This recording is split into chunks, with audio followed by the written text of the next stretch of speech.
just for ease of use somewhat for the audience, it may be easier for them to just type it in their bio, and then you also can see directly as the person that's raising their hand what the question is. So then if they go on Restream, and I'm just sort of suggestive, but they could also, you can send them to Restream. So let me just, when I click on their face, as it were, something should come up in that window that should be the question also.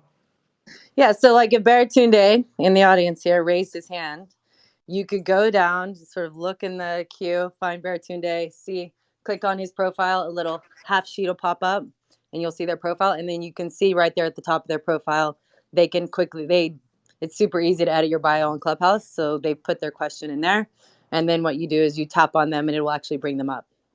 Okay, so far no one's doing that. I'm looking at a bunch of different bios. Here, we'll do this as a test. Daniel on our team, who's one of our badass iOS, he's actually our only iOS engineer.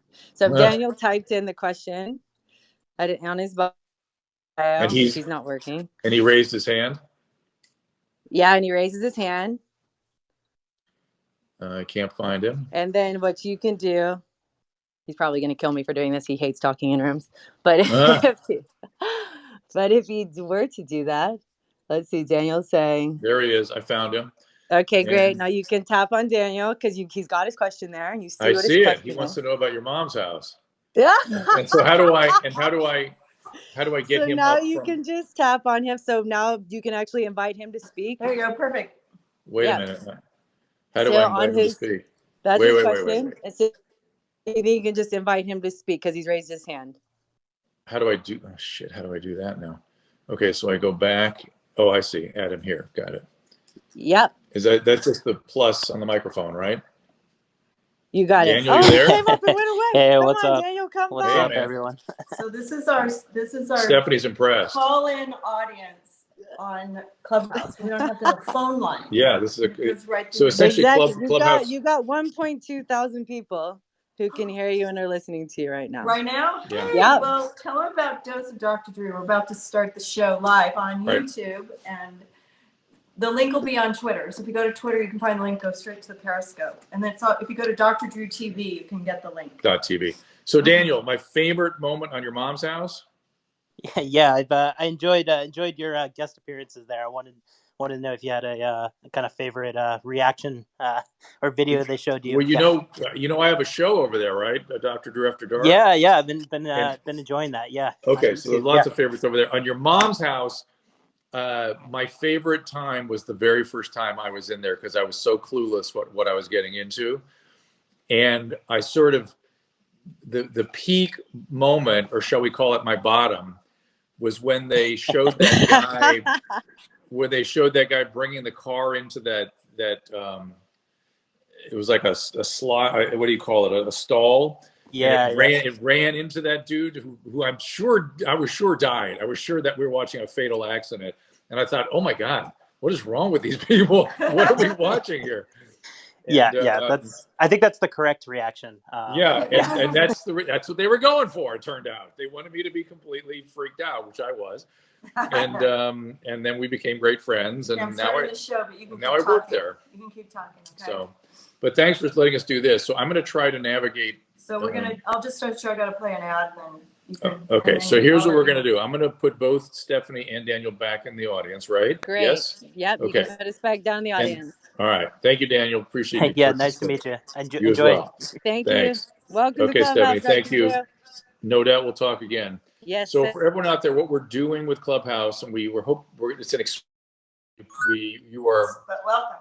You are welcome. You are our audience. You are welcome to this Clubhouse community, and we thank you for being here. But we're going to do something a little weird. Dr. Drew. So we do a daily streaming show called Dose of Dr. Drew. It's focused a lot on COVID and mental health and stuff like that. We're live on Periscope. But we can take any topic you wish, anything you guys want to talk about, I will try to get you. So essentially, you're going to be our callers.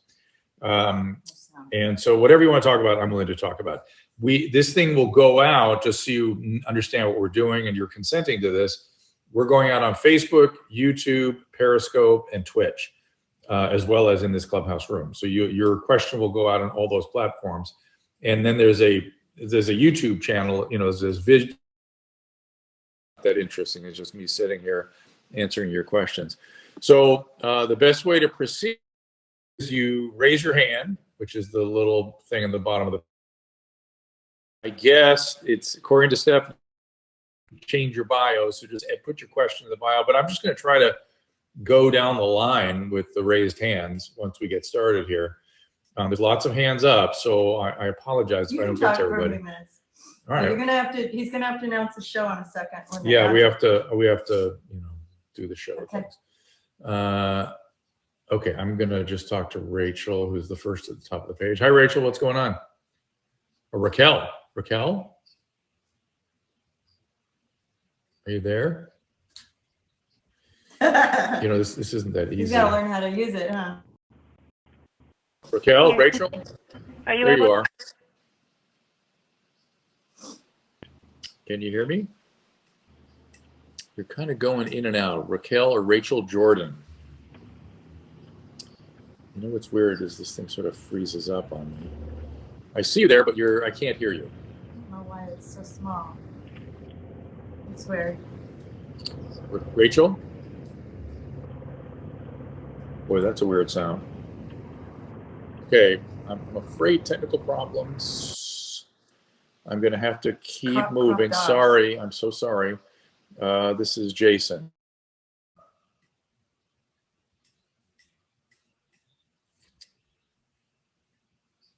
It takes a second to get everybody up here. I don't know why it's all so off center. Maybe it's the camera. The computer's doing something weird.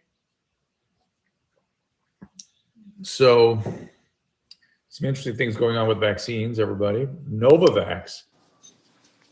Shoot, now I can't go. Hi, Dr. Drew, can you hear me? What's happening? Can you hear me? I hear you. What's happening? Oh, great. Oh, I was just curious about, the difference between the J&J, the Johnson & Johnson non-mRNA vaccine versus the mRNA vaccine. Okay, so I'm going to start this because this isn't working. You're going to do what? I'm going to start the show. Sorry. Really quickly, she's going to start the streaming thing. So very quickly, mRNA obviously is a direct mRNA that's put into the cell and produces a protein that then goes out, a spike protein that stimulates the immune response. Hey everyone, it's a dose of Dr. Drew. We're already streaming here? Yeah, we are. The ads were all screwed up, so I have to go right in. All right, so we are doing something very interesting today. We are streaming, and we're also live on Clubhouse in a room with a bunch of people that want to be our callers, essentially. Jason, why don't you ask the question again, and I will try to answer it so everybody can hear it. Go ahead. Sure. I'm just curious about the differences between the Johnson & Johnson non-mRNA versus the Pfizer Moderna mRNA, and really I'm curious about which, what are the pros and cons of either and choosing which one. All right, I'm going to take. Really, these are great questions. Am I echoing? I know he was echoing. No. I'm not echoing. So mRNA is a new technology. It's been used in other countries, never been used here until now. And obviously we have millions of people vaccinated and it's gone pretty well, right? People have not had significant adverse reactions. Most of the adverse reactions that were sort of nasty were in people that had recovered from COVID and now are, and had a big immune response. What are we doing here? I don't need those? Okay. So the mRNA, again, is a straight mRNA right in your system, goes right into the cell. The cell then hits a ribosome. The mRNA produces a protein that's a spike protein that then is released out into your immune system or presented to your immune system, depending on how this, what we're talking about. And then the body produces a bunch of antibodies and hopefully memory cells against that protein. There's all kinds of people have all kinds of fantasies about it being somehow problematic downstream. I don't see how it could be. It's just a straight mRNA strand. I don't know how that could really, people go, it's going to alter the DNA machinery. I don't see how. The Johnson & Johnson vaccine is a attenuated adenovirus, a cold virus that has been altered to give it the potential to produce that same spike protein or some version of that spike protein. Novavax is coming out very shortly. And that's actually a nanoparticle constructed protein in this very complicated lipoid shell, this lipid technology. I'm very interested in that Novavax vaccine. It looks like it's going to get approved. it looks more effective than many of the other ones against moderate COVID generally, and against the variants, particularly the South African variant, which, as somebody who's recovered from COVID, I do not want to get. I do not want, if those variants take hold, we are in trouble. And personally, if I get a variant, I'm going to jump off a building. So I don't want that. So to me, the Novavax looks very appealing. It doesn't require low temperatures to be transported, but none of them are going to. It looks like going forward, it looks like even Pfizer, and Moderna may be changing their parameters in terms of how they need to be stored, and they may not need those ultra low temperatures. How do you choose which one to take is really a very interesting question, right? We have lots of experience now with the Moderna and the Pfizer where it looks really, really good. So it's low risk if you've not had COVID to go get that vaccine, it appears. The live attenuated virus, the Johnson & Johnson, I talked to a virologist. I was really enthusiastic about the Johnson & Johnson because it's sort of the way we normally make a vaccine. And my virologist friend said exactly this. I'm just going to quote what he said. He's a very smart scientist. And he said, why would you take the RNA vaccine? The adenovirus is filled with a bunch of junk. Why would you want to be exposed to that? I thought, damn it. Now I don't know what to do.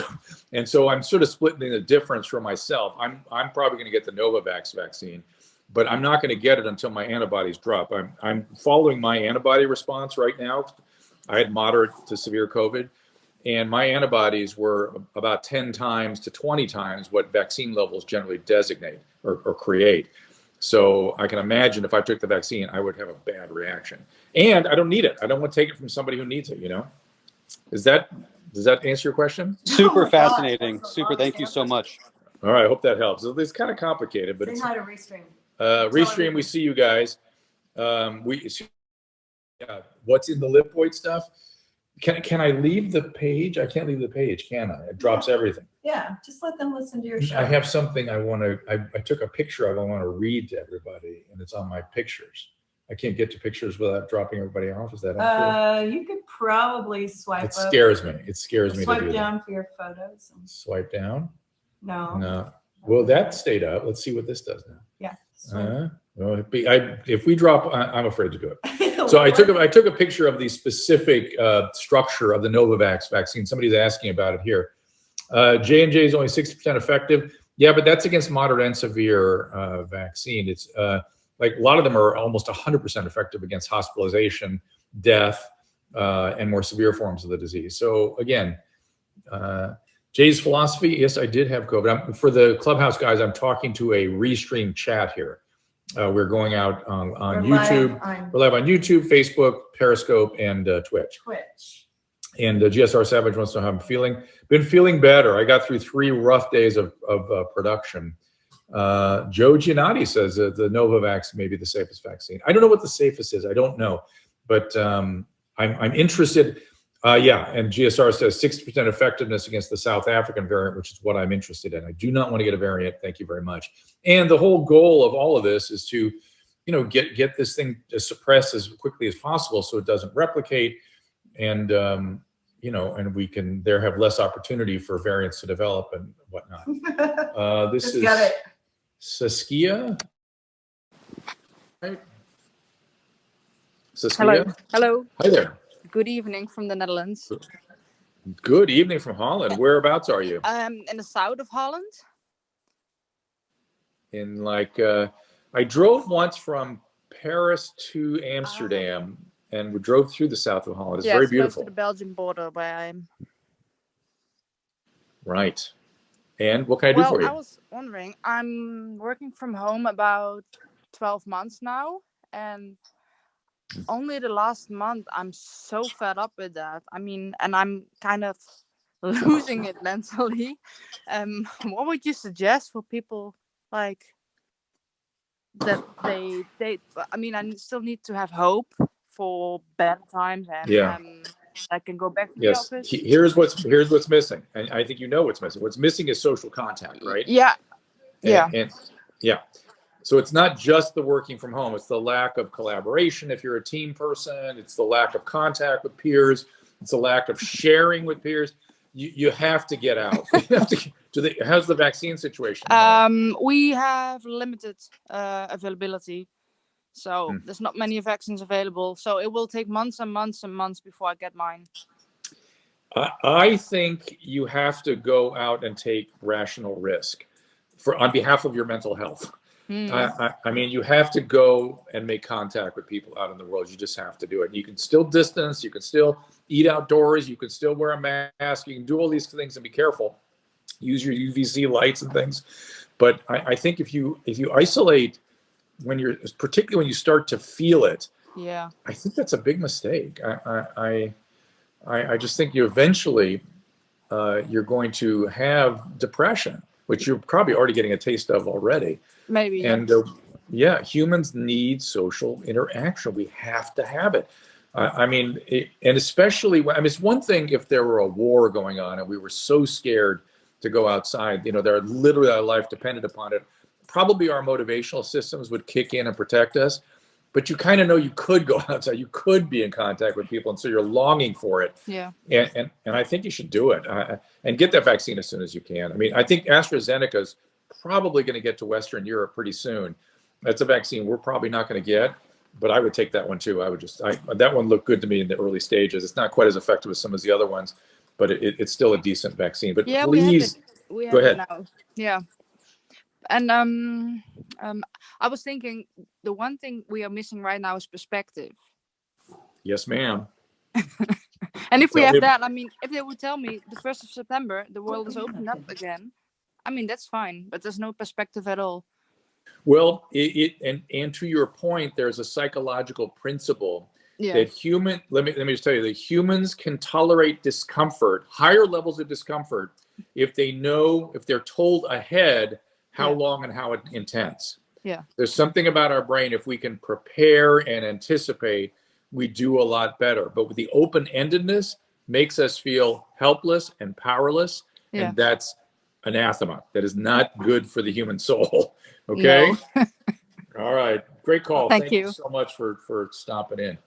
Let me look at the restream again. You're tasking really well today. Susan likes this. UK had only just paid Second World War. Oh, please, come on, miss previous on Twitch. My goodness. Interact with friends and family. Don't go out clubbing. Right. Yeah, the boss, you're absolutely correct about that. Don't go into big groups and things. Don't go clubbing. I'm absolutely correct. I think it's enough just to go out and have meals with people. I really do. And I think it's reasonable to do that. Joe Giannotti, what's going on with Chris? Is she here somewhere? If it doesn't affect kids won't eat the vaccine, Kelly Gallagher says. That is true. However, different regions are going to have different recommendations about that. I know that in the LA Unified School District, they are talking about vaccinating everybody, which I think is a mistake. I think under age 12, it's not at all clear we should be vaccinating under age 12. If you want to vaccinate to 16, I'm good with that. But under that, I am not sure. George Clark says there's a New York City variant. George, there's going to be a lot of variants, right? This thing is replicating. So the question is the variant behaving differently in terms of its immunogenicity or its potential to create morbidity and mortality? And is it getting around the vaccines or the immune system? That's all that matters. There's going to be mutations out there, just are. That's just evolution in real time.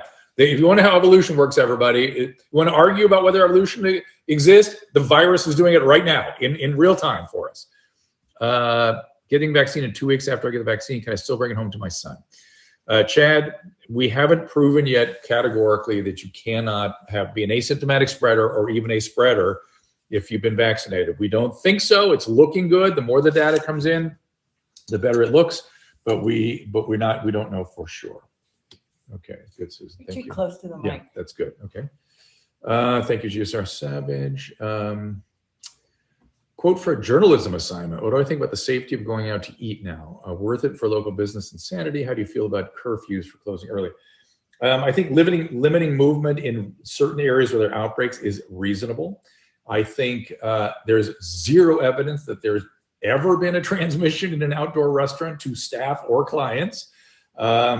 Indoor, it's a little bit dicier. One of the questions we have, though, is that we don't know if it's safer to go indoor with a HEPA filter and UVC light or outdoor with a plastic, shell around us that's essentially kind of an indoor environment. It's looking like restaurants with distancing and limited numbers is quite safe. And again, if there's an outbreak in the region, locally you can start to, focus in on things. Okay, I'm trying to take the calls in from Clubhouse here. This is Andy. I'm going to get Andy's question. It takes a second for Clubhouse to adjust. Hey, what's up, Dr. Jeans?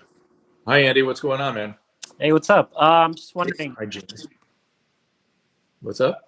I heard on Fighter and the Kid the other day, Brendan Shaw was saying something about like that some people don't need the second vaccine. Is that true? That is true. They are testing. There's some evidence that particularly the Pfizer vaccine may only require one dose, and you could still be 90% or so covered. I don't think that's been settled yet. So far, the Johnson & Johnson and the Novavax vaccines are single-dose vaccines, though they are testing those for a second dose. And for people like me who've had COVID, it looks like we'll only need one dose. It's really kind of a booster for us. Does that make sense? Yeah. Cool. Thank you for the question. I'm trying to get through as many people as I can. Bear with me. Sarah, I see. Ooh, that's interesting. I'm going to get Sarah, and she has a question about couples fighting about COVID. And I see you guys. Hi, Dr. Drew. Hey. Hello from Brussels. What's that? Hello from Brussels, Belgium. Wow, Belgique, c'est bien. Yeah. Across the border from your previous speaker. Yeah. What would you say to folks who have different thresholds for keeping safe but live in the same house? That is, couples who love each other and keep each other safe. I know that is a very difficult problem. I've seen all sorts of issues around that. In spousal relationships and friendships and roommates and siblings. I've seen all kinds of difficult problems. The burden, I say, like everything, it's meat in the middle, right? I mean, the burden kind of falls to the person that is more cavalier, right? Because you want to help protect the person that is anxious. I'm hoping that the person is anxious has good reason for that. In other words, they should be over the age of 60. They should be obese, have diabetes, and all these things. Let's just say over 60 even, or obese or diabetes. I can tell you, having had this thing, I had COVID for 9 weeks. It's awful. It's a bad illness, even if you're not, dying of it or not having all the potential complications. So I understand why people would not want it. But I do think there's got to be a middle ground. I mean, I do think sanity, you can't be histrionic about this. I feel like we have collectively become somehow very hysterical. We've lost we're reacting emotionally and we're not reacting with much reason. And I think reason needs to prevail. You need to manage your risk. You need to watch your mental health, and you need to have a life. One of the difficult feelings I had when I was sick, let me see, was that I was injured in the field of battle, and I'll happily take the illness, and I'm glad it happened to me. But the idea that I'm crushed by fear or the government or lockdowns, that was really a hard thing to swallow emotionally. I wanted everyone to live if I was going to be sick, and I still basically have that feeling. Robert Simpson says, if you're going to get the shot, you might as well get both. There's something to that. I don't disagree with you. However, if you want to help out, right, and make sure enough people get the vaccine, I think it's reasonable to forego that second vaccine if you want. No, Ms. Previous, I was not annoyed. I just thought, wow, quite a question to ask. Okay. That's a question I'm not prepared to answer right now. I'm really not. It's with so many things scrolling by, Ms. Previous, I just can't get to it. With Chris, you doing okay? Bruce Johnson, Moderna round 1 a month ago, tested positive a week later. Is it safe to get the second round? Great question. You need to ask your doctor about that. If I were you, and if the COVID was very mild, I would take the second shot because obviously the first one did not protect you that well, but I might wait a while. I might wait a while for that second shot. So you need to talk to your doctor about that. When is Johnson & Johnson going to be available? I'm hoping within the month, but they are pretty slow in their production. It's not as robust as I thought they were going to be. And then again, we'll see what Novavax does. All right, this is, I think, Caroline. I'm just going down. Hi, can you hear me? I do. Is this supposed to be only about COVID, or can we ask other questions? Nope, whatever you're interested Just in, out of I'm curiosity. interested. I actually was curious what your thoughts are on how this time is going to affect single people in sort of like their 20s and 30s that would normally be settling down, buying a house, meeting somebody. Yeah. Most of my peers, I feel like, are wandering city to city, got rid of their apartments, they're not dating. You are so right. I am curious about a lot of the longer term impact of this thing. I feel like the 8 to 15-year-olds are probably going to have the biggest scars from this. They didn't get their athletics. They didn't get social development. They didn't get cognitive development. They're social isolate. They're all suffering from social phobia because they're told that everyone is going to, you come in contact with anybody who's going to kill your parents. And the outside world is a dangerous place. And people are all sources of dangerous pathogens. And then also we don't give you the opportunity to develop your social skills, which you're supposed to be doing during this time. So I'm very worried about that group. Your age group, I'm just going to give you the instinct I have on this. And I have no idea if I'm right or not. But my hunch is that it's going to be on next year. Like it's going to be a big party, and people are going to go out. There's so much intense feelings about wanting to be around other people. My fear is that you're not going to be dating and sort of spending quality time with people. You're just going to be out partying, and you're going to spend another year wasted. You know what I mean? Yeah, it's going to be like the roaring 20s all over again. That people are saying no, but I think yes for at least a short while. But if you're interested in actually building relationships and getting on with things, I feel like that may take another year for people to be, they're going to be so interested in just going out that and that's okay. Look, people live a long time these days, right? And you have to just set your priorities and make sure you're paying attention to them. That's all. But my hunch is that pent-up demand, particularly in urban environments, is going to lead to a lot of just hanging out rather than developing relationships. What do you think? Yeah, I think I tend to agree. And I think people pushing out forming families, probably. I imagine we'll see people getting married later, having kids later. But the only thing we have to keep an eye on, and maybe leaving urban environments where they might have stayed before, right? Because this has been sort of a spooky experience. And to bring kids up, you might think, I think I'm going to move to New Jersey. Yeah. But oh, shoot, I was thinking, we got to pay attention to fertility. Look, it's a real thing. And I hope people do more, take advantage of technologies that can free them up. Harvesting eggs, that kind of stuff. There's a lot of things you can do to take command of your reproductive health, and I hope people do that. You know what I'm saying? Do you think there's any basis for having concerns over getting vaccinated for fertility reasons? I don't. I've seen multiple experts address that, and they just keep saying it's a rumor, and there's no truth to it. Again, I've never seen a vaccine significantly. I know that some of them, there's such a thing, but in terms of very likely, it's very, very unlike a current vaccine. Good questions you guys are asking. Wear a mask and a condom, Delilah says. Janet, the constant smell of cigarettes in your nose could be COVID. It also could be just a sinus infection. And it could be nothing. So be careful. Tanya says she was in a low place, living alone, working from home. Started to think how they were integrated into social settings.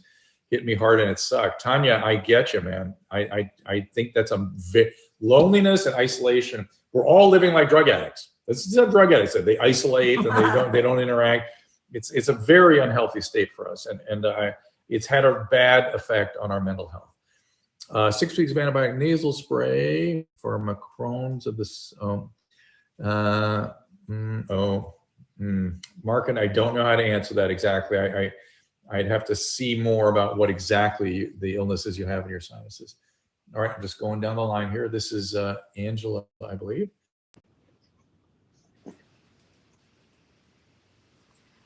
Hi, can you hear me? I do. What's happening? Hi, I am Angela. I'm from San Antonio, Texas. Nice. I'm currently a vice principal at an elementary school. And so I see, of course, all of our children are masked, all of our employees are masked. And I heard you talking just a little bit ago about the impact this has on like adolescence, but my curiosity is what your thought is on, because you said like they would potentially like rebound quickly over a certain age, but like socially, right, like 8 to 15, you think it's really going to impact them, and that's very interesting to me. But I'm thinking like our little ones, our tiny babies, right, like our kindergartners, even the kids that are in daycare, how they're able to read the social cues of the people around them, and like right, like how do you think this affects their development? All right, so you're absolutely correct. Social cues and the small movements in our facial muscles are exquisitely important, not just to understanding other people, but also building the capacity for empathy, closeness, and emotional regulation. That's the landscape of developing an understanding of ourselves, is seeing it reflected in the facial musculature of other people. So it's critically important. Now, there are windows of development where it's more important than elsewhere. Most of it is under age 5. It's critically important then. I feel like later there's a lot of room for catch up.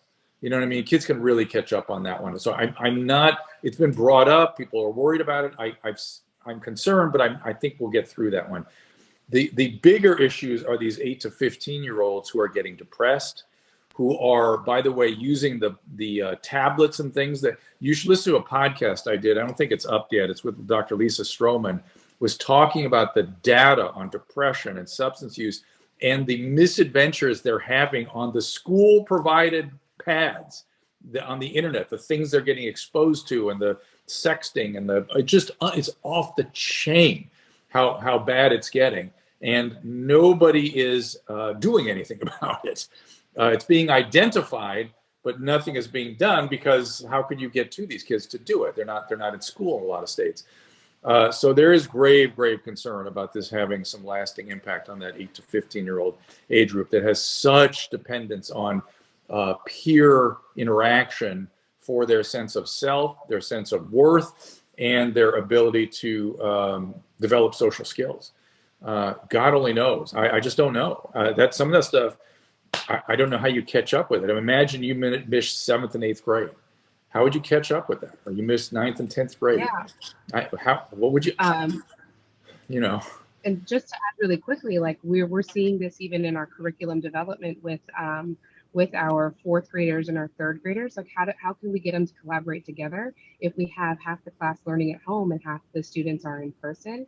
And so like in order to like having them collaborate with each other just to be amongst their peers, we have them in breakout rooms, and we just started to do that, and we've seen such a huge like growth in their participation, their engagement with each other. But like I didn't think that from that standpoint, but that is you've given me a lot to think about, so thanks. Yeah, and you're doing a great job, it sounds like. You know, and I think to myself, I try to get a little philosophical about this. You know, as I hear bad news pouring in, I really believe in human resiliency to a certain point. And I think to myself, you know, I mean, throughout human history, there were long periods of time where many children were living isolated lives. I mean, I'm sure you've read Little House on the Prairie to your kids. I mean, that was very isolated life. And yet, what's the woman that wrote Little House on the Prairie? I forget her name. Laura Ingraham. Laura Ingraham. Ingraham or Ingram or something. Yeah. Laura Ingalls. She developed a pretty substantial person. Yeah, maybe not the same person if she'd been around, you know, other peers, but humans have had child development in relative isolation and been okay. So I just try to temper my concern with that philosophical outlook. Thank you for coming on in here. I really appreciate it. Thank you. You got it. Okay. here. No, it's not the GSR Savage. It's not the TV show Little House on the Prairie. It's the books Little House on the Prairie, which were really good. Laura Ingalls Wilder, thank you. Laura Ingalls Don't Wilder. ask me. I'm the last Richard Kepler, thank you so much for that. Miss Previous, you're going after Tom Cigars? Uh-oh. Good luck with that. And I understand you're making good points here, but I can't read more than about a sentence before it comes off my page. Yes, you guys, thank you, Joe Giannotti, I appreciate that. Wife and I in early 30s, what vaccine should we take when we're eligible? Should we wait until later in the year when we have boosters with new strains?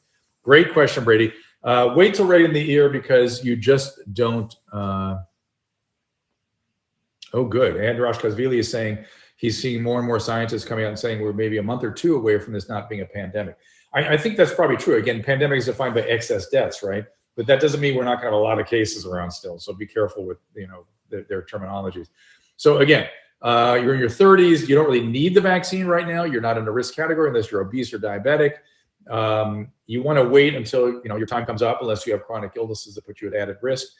By the time you're up, it's going to be like June or July probably, and we're probably going to have 4 different vaccines. And let's see the track record with the Johnson & Johnson and the Novavax.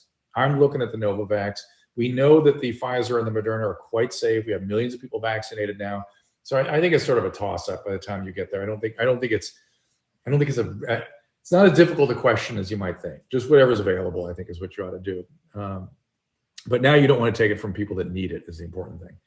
Susan, I'm kind of burning out a little bit. Okay. How am I doing on time? How long have I been going? Let's do a quick plug for the show.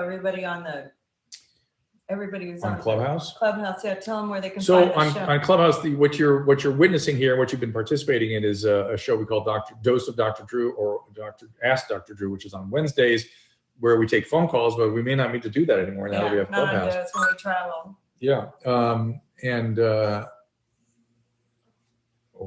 Paulina wants to. I can't do this quick enough, guys. You're He's just learning it. Yeah, so. well, you're alerting me to things and then disappearing off the page because multiple people because are doing he's multitasking. So anyway, for the Clubhouse folks, this is a show on YouTube, Twitch, Facebook, and Periscope. It's going to move over to Twitter when Periscope goes away. And we do it most days. Most days, would you say? Yeah, no, not most days. Well, at least 3 to 4 days out of the week. And then we are. And Ask Dr. is Wednesday. We always do that. That show is always 3 o'clock on Wednesdays. This show, Pacific time. This show is usually around 3 o'clock Pacific time. We got invited to Clubhouse, so we thought we'd test it out. Yeah, we wanted to see what Clubhouse was all about, and this is great having you guys call in and be a part of the show. It's really, really cool to me. And then what I'm responding to while those of you on the Clubhouse audience, I'm responding to a chat stream that I'm looking at from all the different sites, from YouTube, from Twitch, from Facebook, from not from Twitter though, right? Is Twitter on this? Yes, Periscope's on this too. Okay. Okay. Also, I want to mention our sponsors because today. Can you hear Susan? My everybody? Sponsors aren't working, so I want to do a shout out. You couldn't get the ads. I want to see. Let me test this one. All right, we're gonna try to play something here. Let's see. I don't know. So our friends at iWand. We're doing Seed right now. Okay, Seed is a probiotic. I take it. It's really very good product. Seed, excellent. The ad I think is playing. I don't think there's any. Is there no sound to it? Let's see if I can hear that. No Seed. Okay, is there any sound? Yeah. Yeah, through there, not through the. Can you guys? Yeah, they hear it. Joe hears it.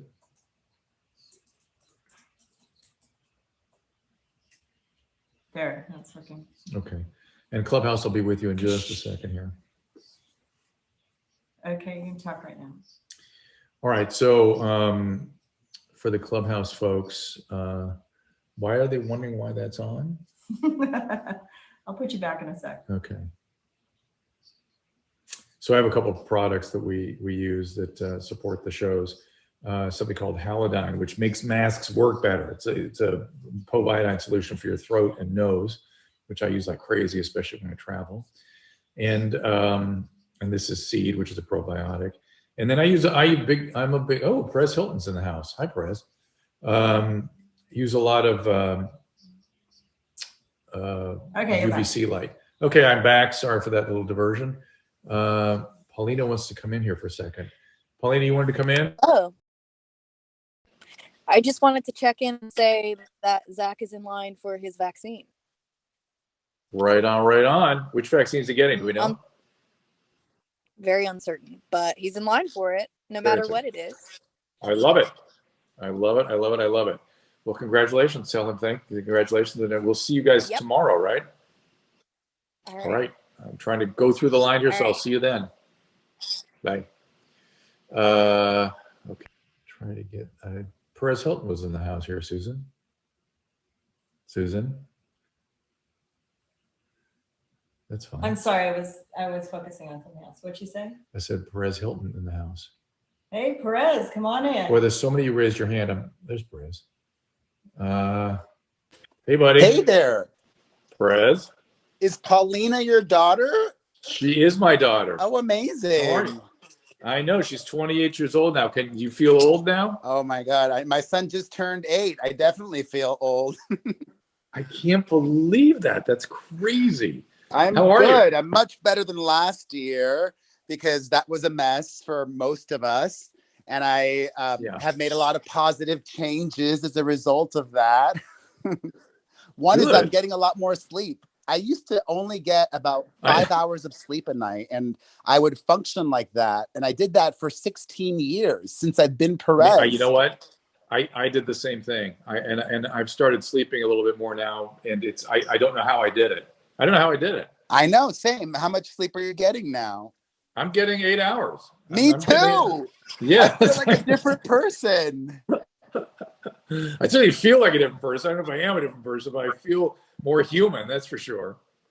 What is your daughter? So your kids. What else are you up to? Just trying to be a better person. But listen, it's so funny. Your name came up. I forget who I was talking to, and that phenomenon of you trying to be a good person, a better person, improve. Yeah, you've been doing that for a while, and I admired that you have been very clear and open about that. Yeah, but I talk about this.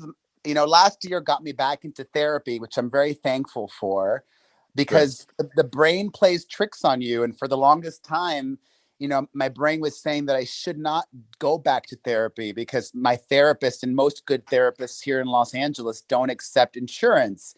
And it was telling me, you should not spend the money on that, save your money, blah, blah, blah.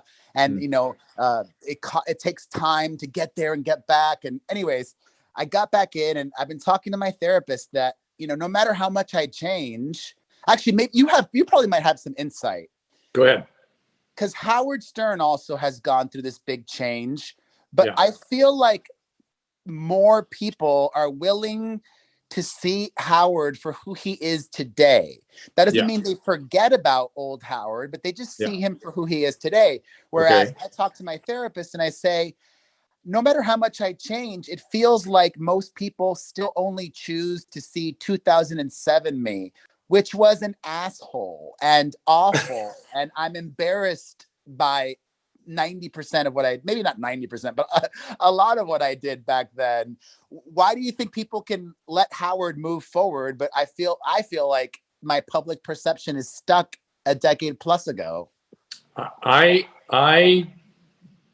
It's hard for me to address specifically Howard versus you, but let me talk to you about you. I'm aware that you've been working on changing, and you've been very public about this phenomenon. I've heard you talk about it before, and I thought I admired the hell out of it, and I watched you improve. Now, people are going to have it's like an old brand or something that's stuck in their mind. All you can do and all you have to do is hold your head up, keep walking forward, and be who you are now. And if you do that long enough, eventually the other stuff goes away. Or I think what's even better is people remember the old stuff and go, oh my God, look what he's doing now. I think that's better. Well, thank you. You're my second therapist. I know. Well, it really is. I'm not kidding. Your name came up the other day on this very topic, and I was saying how you had really made real change, and I admired that so much. And now you've got kids, and this is the kind of thriving I look for, and you know, and celebrate. Oh, yeah. Well, how's Adam Carolla doing? He's the same. I just did a podcast with him. He's he never changes. He's probably been the same since he was 11. So, all right, Perez, I got to give other people a chance to come All out. right. I'm so glad you stopped by. Where are you living now? I'm still in LA. All right, we're in New York right now, but we're coming back, so we should have coffee or something when the world opens up again. Okay? Sounds good. All right. All right, man. Good to talk to you. Bye. Bye. I was thinking about him lately. Mention the hillside. Oh, Susan not listening to me. We have a big fundraiser event tomorrow night, hillsides.org. Susan will put the drdrew.com/hillsides. Okay, drdrew.com/hillsides is where you can get the information. It's a big auction. This is one of the best treatment institutions for really traumatized kids, abandoned kids, foster kids. It's a school. It's therapeutic. There's just tons of professionals there, and it's a living environment. They keep them there for long periods of time. So go donate there. Hillsides is a great Tom place. Cigar almost bid on John Stamos. What's this now? John Stamos is on auction, and Jim Jeffries. Oh yeah, right. Yeah. So Stamos is in there, Jim Jeffries is in there, and it's all supporting a great cause. I mean, this is if every institution designed to treat traumatized kids was organized like Hillsides, we would make so much progress. There would not be the kind of mental health problems we're seeing in this country. All right. Sister recently had the first shot of the Pfizer vaccine, had a bad reaction. The second will be worse, probably, Justin. So maybe make sure afterwards she takes some Tylenol afterwards, not before though. Something that's not being emphasized enough is alcohol for 3 days after the vaccine needs to be avoided because alcohol can reduce the effectiveness of the vaccine. And Tylenol and Motrin needs to be avoided for 2 days before. Also can impact the efficacy of the vaccine. Tom Cigars wants Jim Jeffries too. All right, listen. Let me see if I can get maybe one more person up from the. He's got an interesting name here. Shocker, is that the right name? Hi, Dr. Shocker. Shocker, how are you, sir? Good, and you? Excellent. So right now my mother is COVID positive, and I've been she's been taken care of here in Lebanon at home. Question is, so many doctors, I take the opinion of so many doctors because to provide her with the best care, and someone says she should take remdesivir. Another doctor says, no, it's useless. Someone says you should give her ivermectin. Yeah. What should we do, and who should we listen to, and where do we start this with? You have to find a doctor that you trust, and you've got to go with him or her. I will tell you that this jury is out on ivermectin, right? If she does take it, it looks like the 5-day dosing is the most effective. How long has she been sick now? 10 days, 11 days. And is she still febrile? Still have fever? No fever. Oxygen levels a little bit low. Okay. And how's her strength and that sort of thing? A lot of pain, a lot of sleep. She's been sleeping all the time. And how old is she? 61. Does she have any other medical problems? Diabetic. Good boy. Is she overweight or hypertensive? Not really, no. Okay. So it's the diabetes and the age that is the issue. It sounds like she has what's called moderate COVID, and she's been sick for 10 days. So the things that you would use for treatment now are steroids, okay? Decadron is the steroid that people typically use, dexamethasone, and monoclonal antibodies. Now, I don't know what the situation is in Lebanon, but in the first 10 days after turning positive in this country, you can get something called bamlanivimab. Now, she may be outside of that window now. They're also combining bamlanivimab with another monoclonal antibody. I think that probably will need to be administered like in an ER or a hospital. But if she's not getting better, talk to your doctor about steroids and monoclonal antibodies. At this stage, those are the two things that could have an effect. It sounds like she's doing pretty well. It sounds like she's sort of on course. And provided she doesn't keep getting worse from here, which if she does, again, if I were treating her, I would get her the monoclonal antibodies and I would get her steroids. That's how I would approach it. Does that make sense? Yeah, thank you so much, and lots of gratitude to you doctors everywhere, especially these times. Thank you. Pleasure. Good luck, man. It's very, very hair raising. It's not fun, man. So I had COVID for 9 weeks. I'm just out of the long hauler syndrome, which is now called post-acute post-acute syndrome or something we're calling it. It's PACS, post-acute COVID syndrome, or I don't know. No, it's PASC, post-acute sequelae. That's what it's being called now, post-acute sequelae COVID. Oh my God. Yeah, PASC. Thank you, Dr. Fauci, for coining a new term. It's not Bambalib. It's not the Bambalib. So PASC is the new name for long hauler syndrome, which I had. I've been on fluvoxamine for the last 2.5 weeks, and it helped a ton. I'm trying to taper off the fluvoxamine right now. I stayed on it at its usual dosing because I had 3 really rough days of work, and I was afraid to come off it. But now that I'm going more to a normal level of activity, I'm gonna try to get off the fluvoxamine and see how that goes. Chad Crackerbooks, what do I think of Florida? Governor DeSantis put a panel together of essentially Nobel laureates. They advised him to open up on a certain way. He opened up, and the pattern of outbreak in Florida was superior to California, in spite of California being completely locked down. So I would say California got the raw end of the deal, and Florida seemed to make a good choice. That's all I can say, based on the bits of data we have, which is Florida had an outbreak just like every other state in the country. It was less severe than California, which was totally locked down. No evidence that lockdown works. There's just no evidence. So I don't know, Now the reality is that people in Florida were distancing and staying at home and doing things.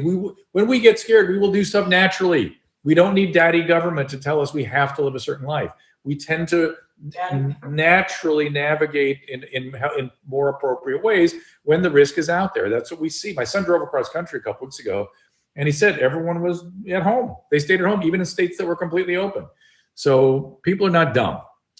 We're all sheep though now. John Blackburn, no, he was so helpful during the AIDS epidemic, which I was very involved with. You got to think back to that AIDS epidemic. He was the leader through that. He led me through it. He's the reason I went on the radio in the first place. He told the young physicians to get out there and educate about this illness because no one was doing it then. And we got through that with his guidance. And I think the guy has excellent judgment. You may not like some of his politicizing or whatever. He's in a political position. I don't see. We will. If we had just listened to him, we would have been better off. He never recommended school closures. He never recommended lockdowns. We'd be way better off if we would just listen to him. NMP says, "Shut up, Susan. I didn't hear you talk." I said we're all sheep. Oh, okay. Mike Marino tested positive today. Write it out. Depends your age. Depends how old you are. Is all of California locked down? Yeah, it was all locked down. It's sort of slowly. But people are able to go to restaurants and some stores now, but it's still ridiculous. Okay, I got to wrap this thing up here. We appreciate the Clubhouse world. We love that you came by to listen today. Yeah, it was great that you were here. Those of you that raised your hand and I got to speak to, I'm so appreciative that you came in here. We will probably do this on a daily basis. I will probably what? Not a daily basis, on many days. Don't say that. With the Clubhouse, when we do the dose, we'll bring the Clubhouse in. No, yeah, for sure. Okay, so that's most days, and good. And it's a good way for us to get phone calls and questions and get some interaction with people. So we'll try to do some of that. I do also do an Instagram live periodically, and if you want to see my chronicle of my illness, I put it all up on Instagram stories. So you can see it there. It's Dr. Drew Pinsky, Pinsky, Dr. Drew Pinsky. Otherwise, again, this dose of Dr. Drew, you can get at drdrew.tv.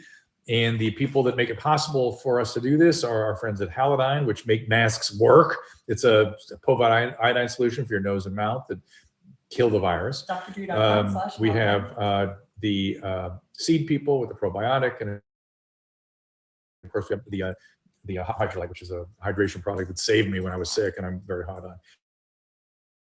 on. Finally, we have the Hillsides event tomorrow night. We don't know what time. Saturday night, I beg your pardon. You can find out more at drdrew.com/hillsides. And the last thing would be the eye wand. If you're traveling or moving about, this UVC light eye wand is fantastic. So it's drdrew.com/iWand. Is that true? drdrew.com/iWand. It's like the iPhone of the UVC world. Let's see. I gotta fix all my Molly Hannah, I don't know what you mean. Take questions from the chats. I've been reacting to the chats. I've been going back and forth. Don't worry, we won't let you out. Yeah, no, we will not abandon the chats. Don't worry. We will be doing the chats and the Clubhouse for calls, and we'll mix it up. We'll mix it up a little bit. The nice thing about the Clubhouse is that we get kind of stuck on COVID, and we want to expand out to other topics. And it's been kind of interesting talking to the Clubhouse people. So. All right, everybody. Thank you very much for coming by. And we in tomorrow around this time? Yes, Susan? Yes? No? Hello? I'm sorry. We'll be in tomorrow around this time? Yeah. Okay. We'll see you then. Bye.